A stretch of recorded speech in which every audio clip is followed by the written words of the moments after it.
Night after night, Clara Jenkins arrived at the Pinnacle Solutions building just before midnight. The city streets were quiet then, with only the soft hum of traffic in the distance. She pushed a heavy cleaning cart through a side entrance, the wheels clicking softly against the linoleum floor. Clara's uniform was plain, a faded gray shirt, navy blue pants, and scuffed work shoes. Her hair, pulled back into a simple bun, revealed a face shaped by years of laughter and quiet determination. She greeted the security guard at the desk. With a gentle nod, not a word passed between them beyond the cursory good evening exchanged each shift. Although many people saw her as just another night shift worker, Clara carried a secret that even she seldom whispered aloud. The office. Floors on the upper levels belonged to teams of engineers and marketers, their bright desks littered with project plans and coffee mugs. By the time Clara reached the second floor, half of the lights were already off. She moved methodically, sweeping hallways lined with glass-walled offices.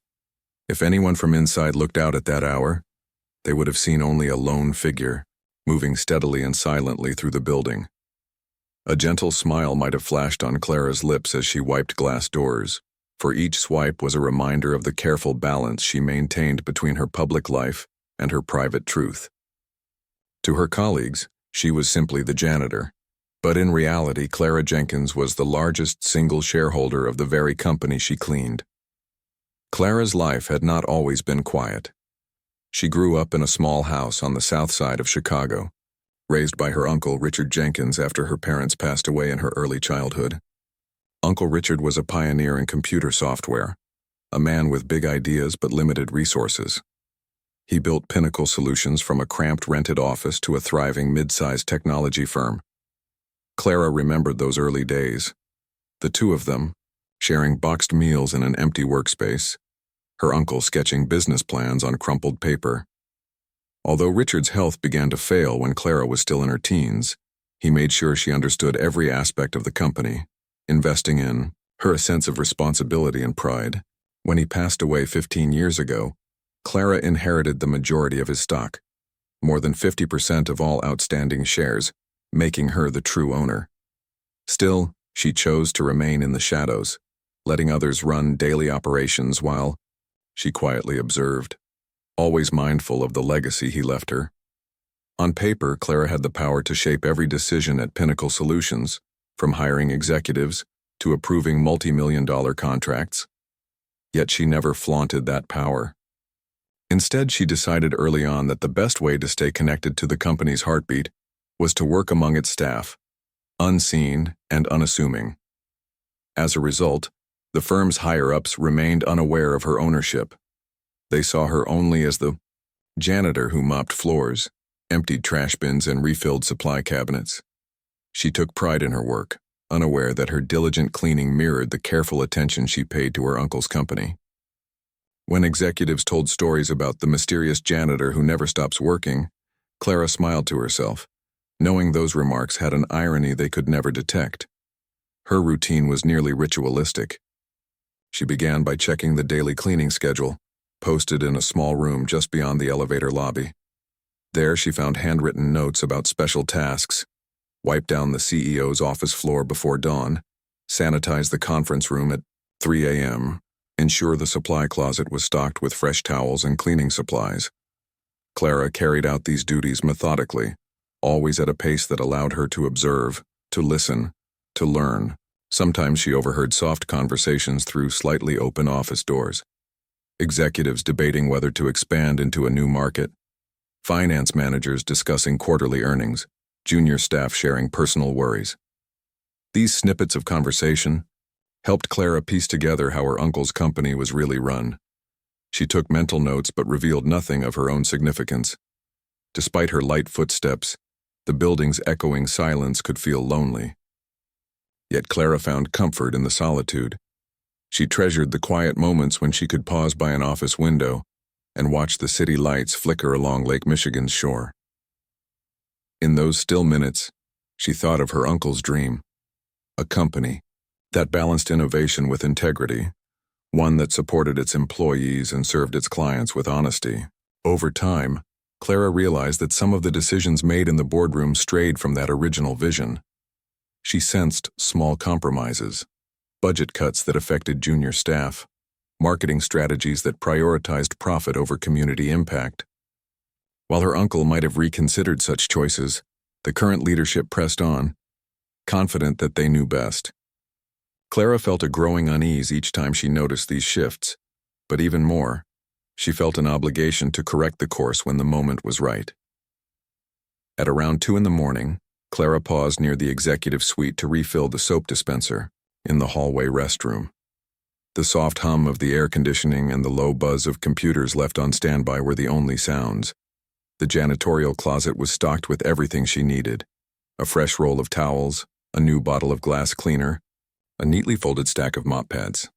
She selected the items carefully, handling each with a quiet respect as though each tool was an extension of her own dedication. As she worked, she couldn't help but think about the people in those offices. To them, she was a faceless presence, an employee to be acknowledged in passing, nothing more. They had no idea that Clara Jenkins held the power to shape their careers, to appoint them or dismiss them, and to set the future direction of the entire company. By 3:30, Clara had finished cleaning most of the upper floors. She made her way down to the 3rd floor, where software developers typed away long into the night. At times, they invited her to take a break with them, offering a slice of pizza or a cup of coffee. Clara always declined politely, preferring to keep her distance. A small social circle might have risked revealing too much. She valued her anonymity. Still, she enjoyed seeing their camaraderie. Teams huddled around computer screens animatedly discussing code, sharing jokes between lines of text. That sense of community reminded Clara of her uncle's early days, when he and a handful of friends brainstormed ideas in a cramped loft in the city. She wished for a time when the company felt that family connection again, rather than the distant hierarchy it had become. Despite the long hours and physical demands of her job, Clara never felt resentful. In fact, she welcomed the chance to blend in. If an important executive wandered the halls in the silent hours, they might see her pushing a mop, or kneeling to scrub a stubborn stain, or emptying a trash can with deliberate care. Their eyes rarely lingered. If they noticed her at all, they merely offered a nod or a brief, "Thanks, Clara." She rarely spoke beyond polite greetings. Conversations were unnecessary. She preferred to listen, often overhearing discussions about the company's strategy or even personal details about executives' families. Over time, she came to know these people more intimately than they realized, but from a distance. She remembered their birthdays, the names of their children, even their favorite brands of coffee. And yet they thought of her only as the cleaning lady who belonged in the background. Clara's modest apartment sat in a different part of the city, far from the sleek office towers of downtown Chicago. After her shift ended at 5 a.m, she walked to a nearby bus stop, clutching her cleaning gloves and a small duffel bag containing her uniform. On the ride home, she would reflect on what she had observed: the board's discussions, the silent tensions in meetings, the projects that were falling behind schedule. Sometimes she jotted brief notes in a worn leather notebook she carried in her purse. Those notes were more than mere reminders of tasks. They contained questions she intended to ask herself once she assumed control, but that day felt distant, and for now Clara remained patient. She reminded herself that timing was everything. When the moment was right, she would step into the light and steer her uncle's legacy back to its true purpose. In the early hours, before dawn, Clara's routine brought her home to a small kitchen where a single electric bulb cast a warm glow over an old wooden table. She prepared a simple breakfast, toast, eggs, and black coffee, and sat down to review her uncle's old letters. He had sent them from the earliest days of the company, full of hope and ambition. In the margins, Clara found notes he had scribbled to her. Reminders to work honestly, care for their employees, and never lose sight of why they started the business. Those words were etched into Clara's mind. She believed in them with every fiber of her being. Some mornings she allowed herself a quiet smile as she read her uncle's handwriting. She could almost hear his voice, encouraging her to be strong, reminding her that integrity was worth any cost. Clara Jenkins finished her cleaning duties in the executive hallway, methodically wiping down glass doors and straightening loose papers on the CEO's desk. Her uniform looked the same as always: a plain gray shirt, navy blue pants, and worn work shoes. But inside, her heart beat faster than it had in years. Tonight, she told herself, would be different. Tonight, she would step into the boardroom, not as a janitor, but as the person who owned more than half of the company. She paused for a moment outside the CEO's door, breathing in the quiet hum of computers set to sleep and the faint scent of fresh coffee that someone had left in a thermos. Her gloves felt snug on her hands. As she removed them, she folded them carefully and tucked them into her apron pocket. In her purse, she carried a sheaf of documents: legal papers showing her majority ownership, meeting minutes proving that the CEO had repeatedly ignored directives, and a letter from her late uncle Richard reminding her of the responsibility she had accepted when she inherited Pinnacle Solutions. She had studied these papers over and over, lining up exactly what she would say to the board if given the chance. Earlier that night, around 1:30, she had checked the daily cleaning schedule and noticed that the boardroom was not in use. No early morning meetings were scheduled, and virtually no one came into the building until well after 7. Security worked a late grip shift and went home at 2 in the morning. That meant Clara had the whole place to herself. She moved along the hallway, finishing a quick wipe of the conference table, then retrieved her purse from the janitor's closet. No one would question why a janitor was carrying a small bag. It was common for cleaners to bring extra supplies, snacks, or a change of clothes. Clara pushed open the boardroom door gently, almost in slow motion. The room was dark except for the faint glow of standby lights on the large monitor at the front. Leather chairs were tucked neatly under the long wooden table. The air conditioner whirred quietly. She walked to the center of the room and turned to face the entrance just as the door swung open behind her. Marcus Reynolds, the CEO, walked in. He had forgotten his briefcase in the conference room earlier and returned to fetch it. He expected only to grab his bag and leave. He did not expect to see a mop bucket parked near his seat, or Clara standing in front of him, her purse clasped in one hand. Marcus looked at her with mild annoyance. "Clara, what are you doing in here? I thought cleaning was done for tonight." His voice carried a slight edge. He assumed she had simply forgotten to leave at her usual time. Clara met his gaze steadily. "I'm sorry to bother you, Mr. Reynolds," she said calmly, "but I need to talk to you about something important." He frowned and set his briefcase on the table, leaning forward to look more closely at her. "What is it?" She walked a few steps toward him and placed the documents on the table. The bright overhead lights remained off, but the soft glow of a hallway light spilled into the room, enough to see the papers spread before him. Marcus bent over to pick up the top sheet and glanced quickly at the heading. Shareholder Records, Pinnacle Solutions 2025. His brow furrowed. "Clara, I don't understand," he said, reading the first lines. "Why are you showing me this?" He looked up, confusion and a flicker of irritation in his eyes. She noticed the way his voice wavered, a sign he sensed something serious was happening but did not yet know the scale. "In short," Clara said quietly, "I own this company. More than 50% of its shares belong to me." Marcus straightened, up, his chair creaking under the sudden weight shift. "Excuse me?" His voice rose slightly as he stared at her, then at the papers on the table. "You own the company? Clara, that's impossible. Why, when did you acquire all these shares?" Clara gave him a small nod. 15 years ago, my uncle passed away and willed me his shares. He founded Pinnacle Solutions more than 25 years ago. He made me the largest shareholder, though I've never told anyone until now. I have let you and the board run the company, thinking you would honor his vision. But in the past few years, I have watched certain decisions drift away from his original intent." Marcus ran a hand through his hair, taken aback. He paced a few steps behind the table, then stopped and sighed. "Clara, you have every right to your uncle's legacy, but I've worked here for 10 years. I thought the board had clear instruction on how to manage things. If you are the majority owner, why haven't you said anything before?" Clara met his eyes directly. She could feel her pulse racing, but she worked hard to keep her voice steady and measured. Because I wanted to see how you would handle the company without interference.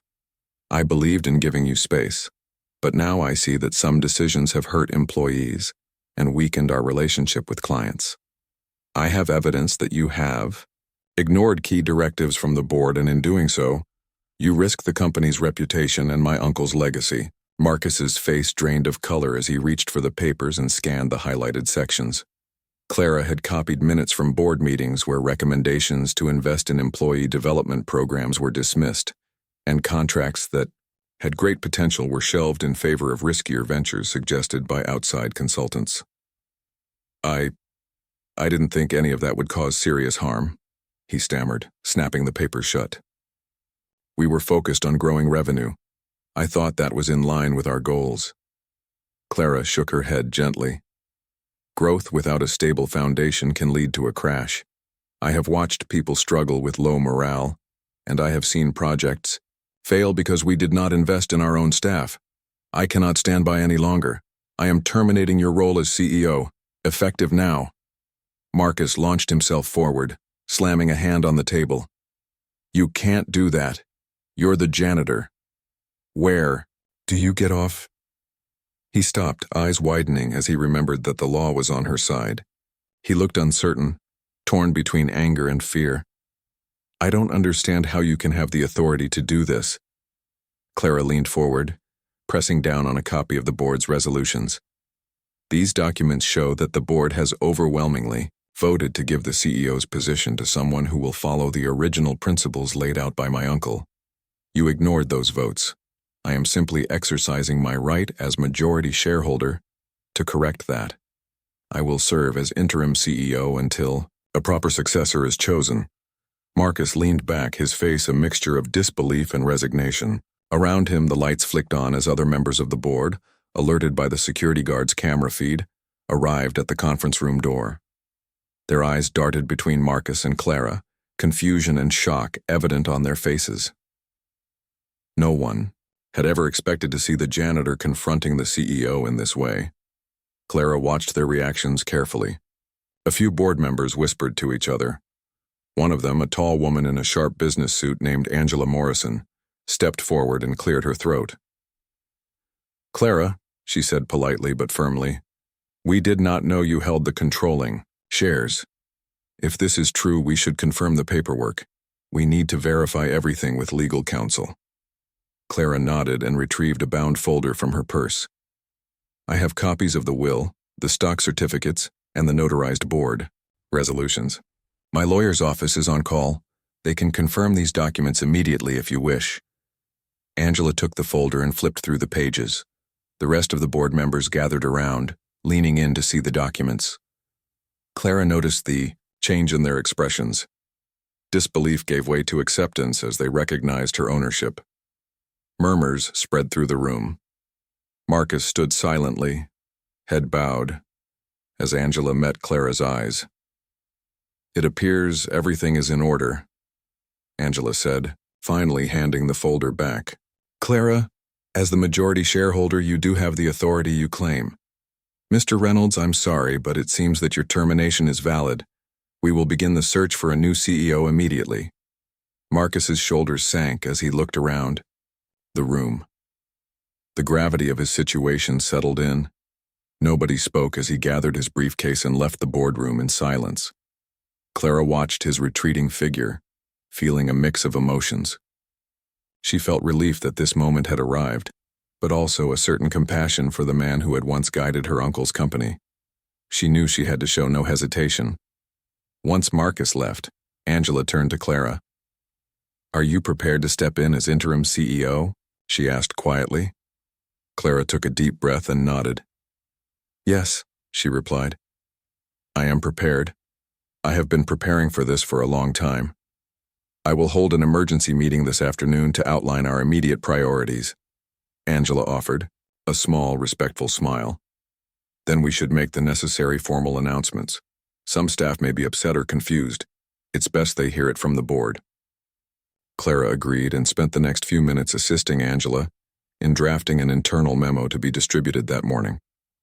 She requested that all staff be informed that the CEO had been removed and that she would serve as interim leader.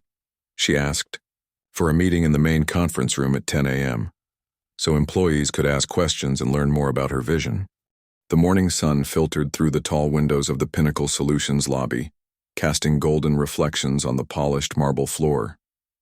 Clara Jenkins stepped into the building, not as the familiar janitor who silently swept corridors, but as the interim CEO tasked with steering the company through uncertain waters. She paused for a moment at the front desk, where the security guard looked up in quiet recognition. Clara offered a nod and walked past, confident but aware of the gravity of what lay ahead. The guard watched her pass, recalling the way she'd abruptly replaced the previous CEO just hours ago. He wondered how the employees would take this change, and whether the company could weather such an unexpected shift in leadership. Clara moved quickly. Her first order of business was to meet with the board members who had gathered in a makeshift conference room on the second floor. The room smelled faintly of stale coffee and the tension of unanswered questions. Board members arrived one by one. Angela Morrison, whose sharp business sense often capped heated debates. Thomas Green, the finance director with a cautious demeanor. Priya Patel, head of human resources, who had long suspected that the company's culture needed repair. And a few others who hovered near the edges, their expressions a blend of curiosity and wariness. Clara took a seat at the head of the table, her hands folded over her folder of notes. She had spent the early hours after firing the CEO reviewing financial reports, strategic plans, and employee surveys. She wanted to ensure she understood not just the numbers but also the company's pulse, how people felt, what they feared, and what they hoped for. "Thank you all for coming on such short notice," Clara began, her voice steady. "As you know, we have a lot of work to do. Our first priority is to restore confidence among our clients, our employees, and our investors. I've reviewed the reports and spoken with several department heads. We need immediate changes to demonstrate that Pinnacle Solutions remains committed to the values my uncle founded this company on: integrity, collaboration, and innovation." She paused, meeting each person's eyes. In that moment, they saw not only the janitor they once overlooked, but a capable leader determined to guide them forward. Thomas leaned forward, adjusting his glasses. "Clara, the financials show that our revenue is healthy, but profits have dipped slightly in the last 2 quarters. Some of the new projects we pursued haven't yielded the returns we expected. We need clear guidance on which projects to scale back, which to invest in further, and how to reallocate resources." His tone was respectful but direct. Clara had anticipated this question. "I agree," she replied. "I have identified 3 key areas where we can cut unnecessary spending without risking our core operations. First, we will pause the high-risk ventures that diverted resources from our proven services. Second, we need to revisit the salary structure for mid-level managers. There are discrepancies that have caused resentment among staff. Finally, we will invest in training for our junior developers to improve retention and productivity. We'll see long-term gains if we focus on building our internal talent." As she spoke, Clara sensed a ripple of surprise. Many board members had assumed that the new leadership would double down on the risky ventures. Instead, Clara emphasized stability and staff development. Angela cleared her throat. "These measures could help with morale, but some executives are skeptical. They worry that pulling back too quickly will slow growth and give competitors an edge." Clara nodded knowingly. "I'm aware of those concerns," she said. "I've already spoken with our key clients to reassure them that our services will remain uninterrupted. I've asked our account managers to send out personal notes explaining that leadership has changed, but our commitment stays the same. As for our competitors, we will innovate responsibly by refocusing on projects that align with our long-term vision rather than chasing every new opportunity." She paused to let her words sink in. "I need your trust and your support. We must act as a unified team." After the board meeting disbanded, Clara turned her attention to her new workspace, a modest corner office that once belonged to the CEO. Her desk was littered with planners, half-filled coffee cups, and an open laptop displaying half-dozen pending emails. On one hand, the office felt strangely familiar. She had cleaned it countless times, refilled its dusty coffee mug trays, and wiped fingerprints from its window. On the other hand, it felt foreign because now it bore the weight of her uncle's legacy. A photograph on the windowsill showed Richard Jenkins smiling beside Clara during a holiday gathering. She reached forward to touch the frame, taking a steadying breath before rising to her feet. She would need every bit of her uncle's courage for the challenges ahead. Her next step was a walk through the main corridor where staff were already filtering in for morning work. Whispered conversations stopped abruptly as they saw Clara pass by in a crisp blazer rather than her usual uniform.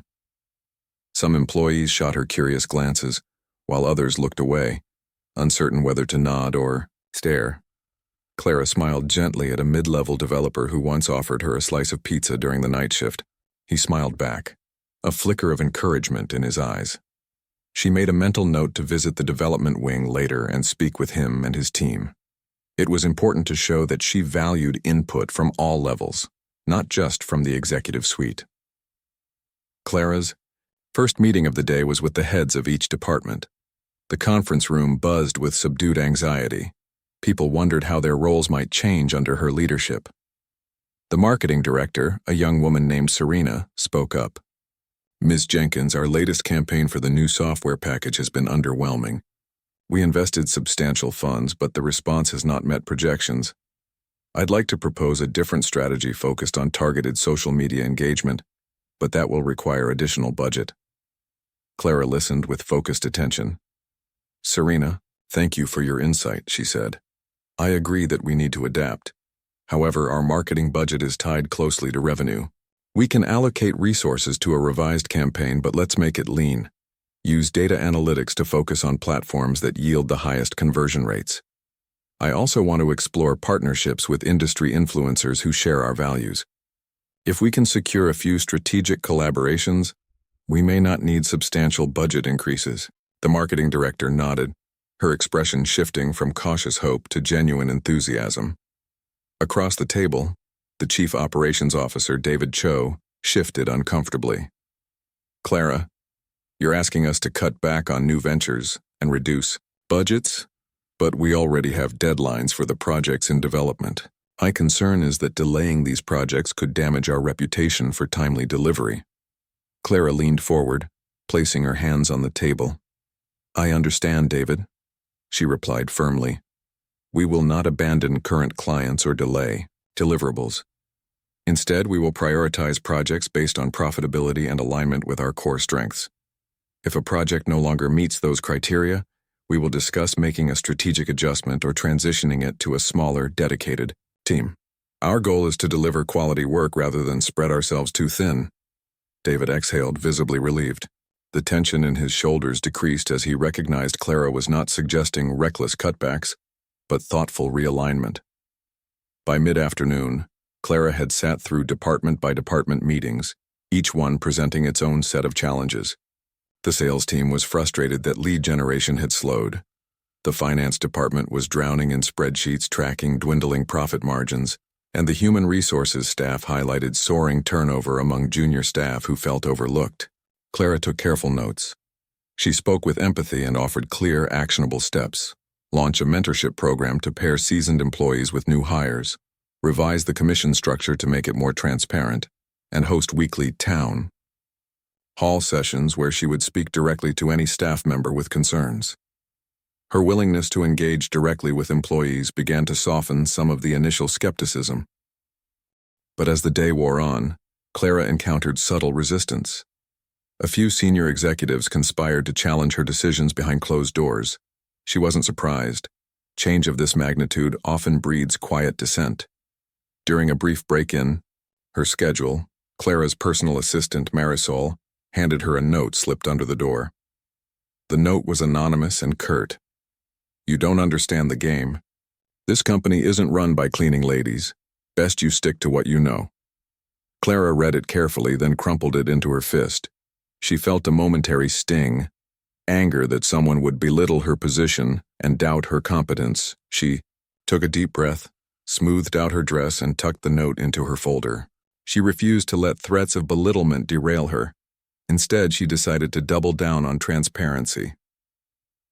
The next morning, Clara sent out an internal memo explaining her vision to restore Pinnacle Solutions to its founding principles. She outlined a detailed 90-day plan. Immediately freeze any new high-risk expenditures, launch the mentorship program, conduct a full audit of current projects, and hold weekly open-door sessions. The memo was frank, emphasizing that she would hold any executive accountable for failures to meet clear benchmarks. She also invited feedback, stressing that every voice, including the cleaning staff, mattered. Within hours, the email was the talk of the building. Employees gathered in small groups by the water cooler, discussing whether the changes would bring stability or leave them scrambling. Clara welcomed the debate. She knew that transparency would be her greatest asset in building trust. That afternoon, Clara stepped out of the executive wing and made her way to the development floor. It felt odd, almost nostalgic to see developers hunched over monitors deep in code. This was where she had spent years as a janitor, listening to their conversations, watching projects come to life. She caught the eye of the junior developer, who once offered her pizza. He beamed at her and she returned the smile. She stood by a cluster of desks, gently interrupting their work to ask how they felt about the new initiatives. Their initial response was cautious. They were grateful that Kat Johnson, the HR head, had informed them about the mentorship program, but they wondered if it was just a temporary fix. Clara assured them that she was committed to keeping the IC program in place as long as it produced positive results. She listened as they voiced concerns about lack of career growth and unclear expectations. By the time she left the development floor, she had gained new insights into morale issues and a handful of volunteers for her mentorship pilot. As the week progressed, Clara's days became a whirlwind of meetings, emails, and hallway conversations. She noticed subtle improvements, a flurry of praise from clients assuring them their projects remained on track, and HR reporting a slight drop in resignation notices. The marketing team had launched its revised campaign using targeted social media ads, and within 2 days, web traffic had increased by 10%. The finance team confirmed savings from discontinued high-risk ventures, freeing up capital to fund the mentorship program, and a modest salary adjustment for mid-level managers. Every small success buoyed Clara's confidence and inspired her to push further. Yet challenges lingered. Some senior managers continued their quiet opposition. Clara learned that a few had met after hours to discuss strategies to undermine her directives. They questioned her qualifications, whispered about taking legal action to call for a shareholder meeting, and hinted at rallying minor shareholders to challenge her. Clara recognized that resistance was inevitable. Those who had enjoyed unchecked. Authority felt threatened by her vision of accountability. She decided it was time to confront this head-on. Clara arranged a meeting with the executive team in the very boardroom where she had fired the former CEO. It was late Friday afternoon, and the room felt heavy with anticipation. Clara entered and took her seat at the head of the table, scanning faces etched with uncertainty. She looked each person in the eye and began. I understand that change can be uncomfortable, especially when it seems sudden. But I want to be clear. I did not step into this role to dismantle your hard work. I aim to guide Pinnacle Solutions back to a place where every employee feels valued and every project aligns with our core mission. She paused, letting her words settle. There are those among you who have questions about my qualifications or motivations. I welcome your questions now, but I will not tolerate attempts to undermine our collective progress. The room fell silent. No one interrupted. Clara continued, outlining specific benchmarks for the next month, financial targets, client satisfaction, measures, and employee engagement scores.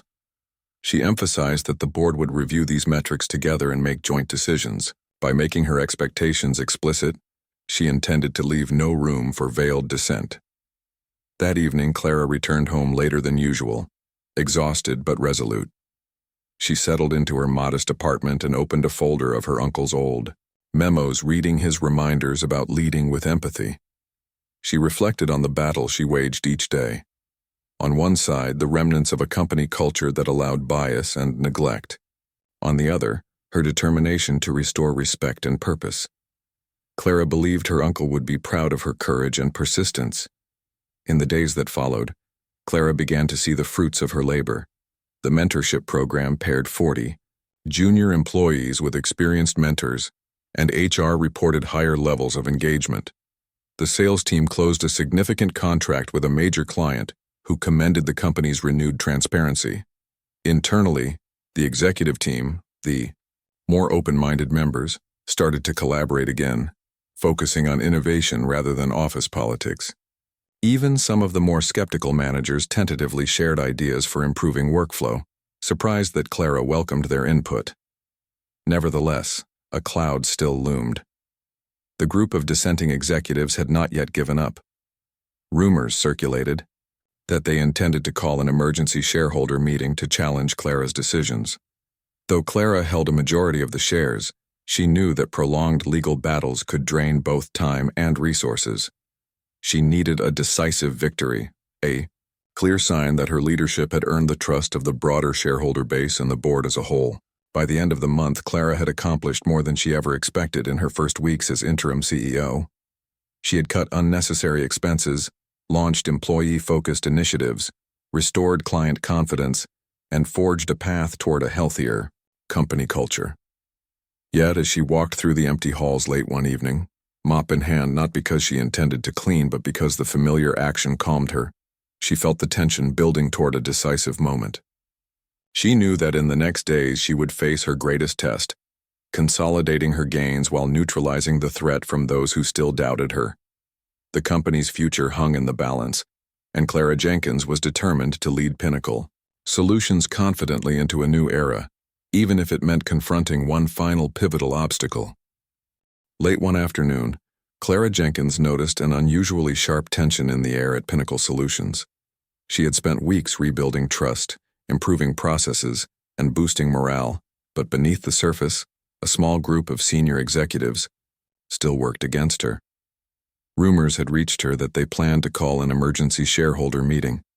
Their goal was to unseat her, despite her majority ownership. Clara could feel their quiet hostility each time she passed them in the hallway, their polite nods hiding cold eyes. She knew this moment would come and she had to face it. She refused to let the company slide back into the old ways her uncle had warned her about. That evening, as twilight settled over the city, Clara stayed late in her spacious corner office. The window overlooked the skyline where lights began to flicker on one by one. She reviewed her notes again and again, precise numbers showing improved revenue, testimonials from clients praising recent transparency, data from the mentorship program hinting at reduced staff turnover. She pulled a photo of her uncle, Richard Jenkins, from her desk drawer.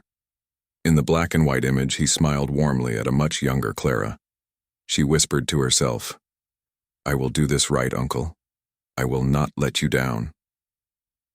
She placed the photo back, squared her shoulders, and gathered her papers. The next morning, Clara entered the building earlier than usual. The security guard greeted her with a nod. She walked through the lobby, her heels clicking on the marble floor. As she neared the executive wing, she saw that some staff had already gathered in small clusters, their conversations hushed. She offered a gentle smile and a polite nod. No one challenged her. They knew her authority by now, even if some still resented it. Clara headed straight to the boardroom where the shareholder meeting was scheduled for mid-morning. She found a seat at the long conference table, facing large windows that let in bright sunlight. The room felt charged, as though it held electric potential. Gradually, board members and senior executives arrived. A few carried portfolios and tablets. Some walked briskly as if late. Others took their time exchanging brief greetings. Clara recognized the faces of those she knew supported her. Angela Morrison, Priya Patel, and Thomas Green sat near her, offering encouraging nods. On the other side of the table, the group of dissenters arranged themselves. Marcus Reynolds was not among them. His departure had been painful, but he had quietly left the company. Instead, she saw Darren Collins, the head of business development, and Laura Kim, the former chief marketing officer whose budget cuts had caused friction. Their expressions were polite but guarded. At last the legal counsel entered, followed by a representative from the shareholder registry. With everyone seated, the meeting began. The chairman of the board, an older gentleman named Richard Stafford, called the meeting to order. His calm voice echoed in the conference room. Thank you all for coming. The purpose of this gathering is to discuss the petition submitted by certain stakeholders requesting a vote of no confidence in the current leadership. Ms. Jenkins, as the majority shareholder and interim CEO, you may present your case first. He gestured to Clara, who rose and moved to the front of the room. Clara felt her heart pound, but she kept her tone steady. Thank you, Mr. Stafford.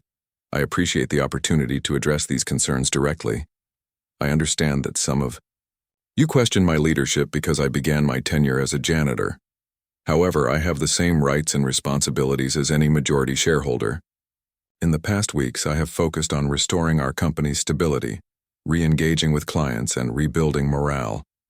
I would like to share concrete evidence of our progress.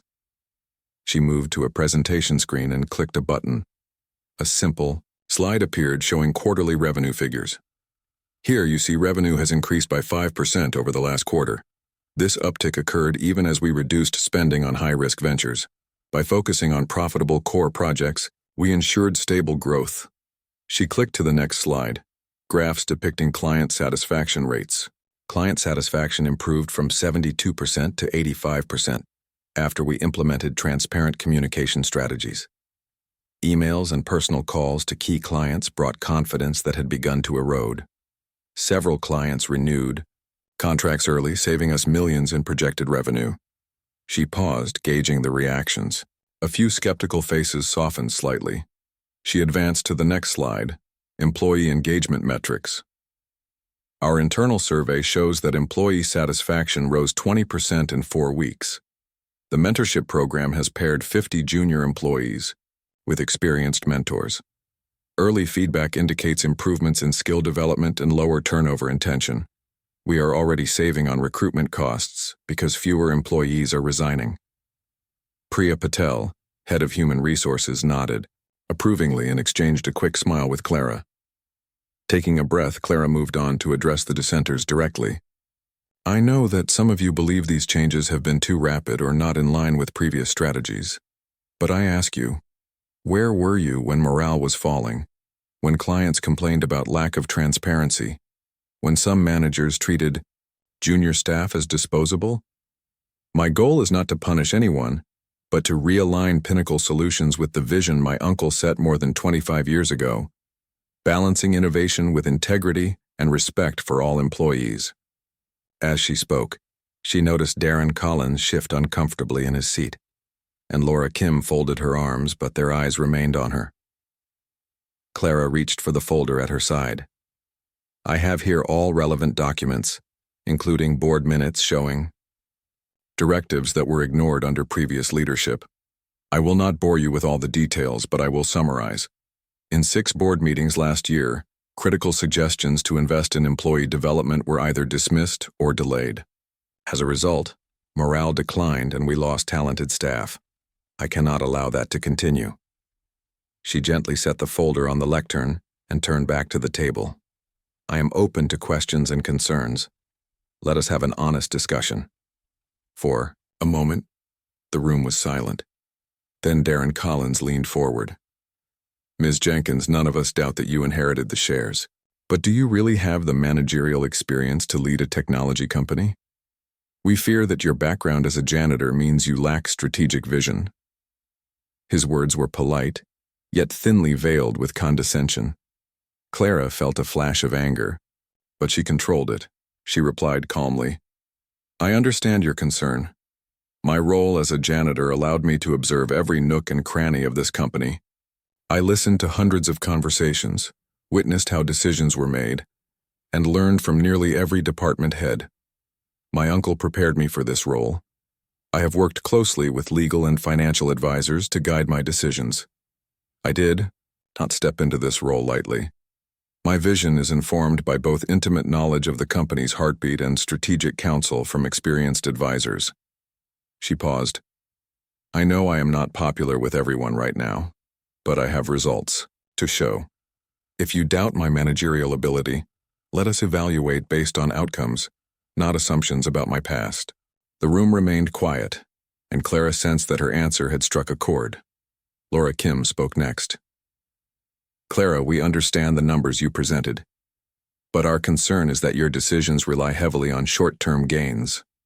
What is your long-term strategy for innovation and growing our technology offerings? Clara nodded at the question. She had anticipated this. She clicked to a new slide, a roadmap of planned product developments and research initiatives. In the next 12 months, we will focus on 3 key areas: cloud-based services, cybersecurity tools, and AI-driven analytics. We have existing teams with prototypes ready to scale. By reallocating resources, we can accelerate these projects without overextending our budget. Additionally, I have asked the product development team to hold monthly innovation workshops where any employee can pitch ideas. We will fund the top 3 ideas each quarter. This approach encourages creativity and ensures our offerings align with market needs. We are not abandoning innovation, we are fostering it responsibly. A few board members exchanged approving looks. The room's atmosphere grew lighter. After a pause, Thomas Green, the finance director, raised his hand. Clara, these proposals are promising, but how do you plan to measure success? What metrics will guide our progress, and how often will we revisit them? Clara smiled. Excellent. Question. We will establish a balanced scorecard, tracking financial metrics, revenue growth, profit margins, alongside client satisfaction scores, employee engagement levels, and project delivery timelines. We will review these metrics at monthly board meetings. If any area falls below predetermined thresholds, we will adjust quickly. Accountability is key. We cannot ignore warning signs. She leaned back, confidence radiating from her posture. By now, the tension in the room had eased. Even Darren and Laura seemed less hostile, recognizing Clara's prepared, transparent approach. The remaining time was devoted to discussion about finer details, setting exact targets, assigning responsibilities, and refining the schedule for innovation workshops. As the meeting approached its end, the chairman spoke again. We have heard Ms. Jenkins's presentation and the responses to our concerns. The board will now vote on whether to continue supporting her leadership as interim CEO. I ask all board members and eligible shareholders present to vote. He handed out paper ballots, and a few minutes passed as they tallied the votes. Clara watched quietly, aware that her future as leader hung on this moment. When the votes were counted, the chairman rose and cleared his throat. 15 votes. In favor, 3 against. Ms. Jenkins retains the board's confidence and will continue as interim CEO. He smiled kindly, and Clara felt a wave of relief mixed with triumph. The dissenters who had voted against her offered polite nods. They could not deny her legitimacy. The room broke into polite applause. Clara rose and bowed her head slightly, in gratitude. After the meeting, Clara walked through the hallway toward the elevators. A few employees paused to congratulate her. A junior developer gave her a thumbs up, and a member of the finance team shook her hand. She smiled warmly, appreciating these small gestures. She paused to look back at the boardroom doors, knowing that this victory was not just for her, but for every person in the company who believed that leadership should be based on merit and vision, not job title. That evening, Clara sat in her apartment writing in her worn leather notebook. She reflected on the day's events, the tension, the questions, the ultimate vote of confidence. She thought of her uncle's words about leading with honesty and courage. She wrote a few lines. Today I stood for what I believe. I reminded Pinnacle Solutions that our strength lies not in hierarchy but in unity and shared purpose. Tomorrow, the real work begins. She closed the notebook, feeling a calm determination. She knew there would be more challenges ahead. New products to develop, clients to satisfy, employees to inspire. But today's victory showed her that she was exactly where she needed to be. She took a deep breath, leaned back in her chair, and felt the weight of responsibility settle comfortably on her shoulders, ready to embrace the future. The morning after the vote, Clara Jenkins arrived at Pinnacle Solutions earlier than she had ever come before. The sun was just beginning to rise, painting the sky with soft orange and pink hues. As she walked through the front doors, she felt a sense of calm excitement. The day ahead was not just another day of work. It was the first full day of her leadership with the board's clear support behind her. In the lobby, she paused to listen to the hum of voices. A few janitors were already finishing their rounds, and the security guard gave her a respectful nod. The elevators opened, and Clara stepped inside, her reflection showing a determined smile. In that moment, she thought of everything she had worked toward: the long nights, the quiet observations, and the careful planning. Now, with the board's vote behind her, she felt ready to guide Pinnacle Solutions into a new era. Her first act was to visit the kitchen area, where employees gathered for coffee. The smell of brewing coffee filled the air, and small groups of people chatted quietly. Some still glanced at her with curiosity. After all, it was not every day that a janitor became CEO. Clara held 2 mugs of coffee, one for herself and one for Marisol, her assistant, and moved through the crowd with a friendly smile. She greeted people by name, recalling past conversations and offering genuine interest in their well-being. "Good morning, Clara," said James, a software tester, who often worked late into the night. "Congratulations on yesterday. How does it feel?" Clara smiled and handed him a mug. "Thank you, James. It feels like the start of something important. I want to hear your thoughts on the new quality check procedures we talked about last week. Are they working for you and your team?" James nodded eagerly. "Yes, they have made our work smoother. We feel more connected to the development team now. Thanks for listening to us." As Clara walked away, she felt a warm satisfaction. Small moments like these reminded her why she had chosen to lead in this way.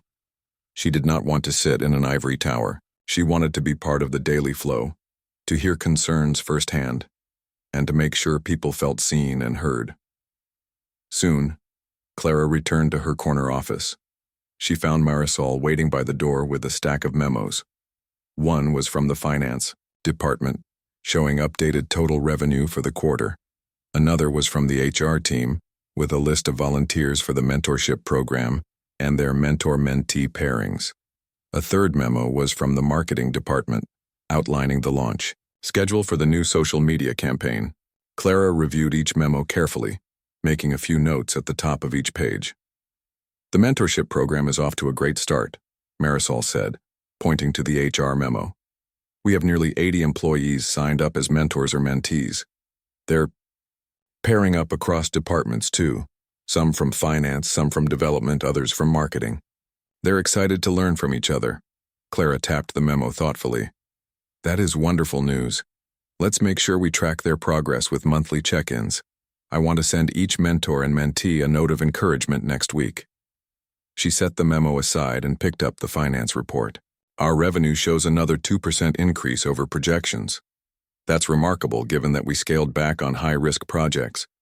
We need to let the investors know, especially those who were worried about the vote yesterday." Marisol nodded. "I already drafted an email to investors. It highlights the vote results and the early financial gains. I can send it out after you review the draft." "Perfect," Clara replied. She felt a surge of energy as she realized how far the company had come in such a short time. Even more, she felt grateful for the team's effort. She believed that this sense of shared purpose would sustain the company long after any single success.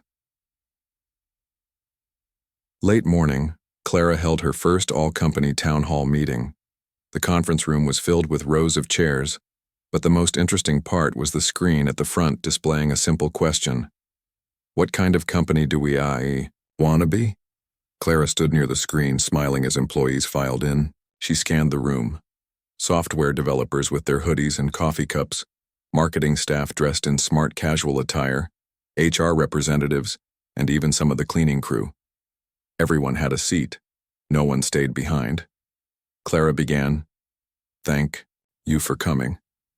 Yesterday's vote was about more than just leadership. It was about a shared vision, about who we are and who we want to become. When I worked here as a janitor, I saw something special in this place: creativity, passion, and a real desire to solve problems for our clients. I also saw the tension that grew when people felt unheard or overlooked. Today, I want us to talk about how we can bring our best selves to work every day and keep this company true to its roots. She clicked the remote and a slide appeared. Our mission: innovation with integrity. She explained. Innovation means pushing boundaries, coming up with new ideas, and solving complex problems. Integrity means we do so with honesty, respect, and fairness. When my uncle started this company, he believed these two principles had to go hand in hand. They do not conflict. In fact, when we act with integrity, we build the trust needed for our most daring innovations. Clara paused, letting her words settle. She looked into the audience and saw nods of agreement. She continued, I want to hear from you. I want you to tell me what integrity means in your work, what innovation looks like for your team, and how we can support each other better. She invited 3 volunteers to the front of the room, handing each a colored marker. On a whiteboard, beside her, the words integrity and innovation were already written in bold letters. The first volunteer, a UX designer named Sophia, stepped forward. She wrote empathy under integrity and explained, when we design for our clients, we need to understand their needs, their challenges, and their goals. If we do this with empathy, we respect them. That is how we live integrity through innovation. Clara nodded and underlined the word empathy in green, a color chosen to symbolize growth. The second volunteer, a senior developer named Carlos, added collaboration under innovation. He said, we can come up with amazing new features, but if we do it alone, it can lead to blind spots. When we collaborate across teams, we combine our strengths and create something better. That is true innovation. Clara smiled and wrote collaboration under innovation in blue, a color representing trust. The third volunteer, an HR coordinator named Nina, wrote respect under integrity and curiosity under innovation. She explained, when we respect each other, we feel safe to be curious. Curiosity drives us to learn new things, try new approaches, and keep pushing forward. Respect and curiosity fuel a healthy environment. Clara added these words to the board, stepping back to admire the collective vision now displayed.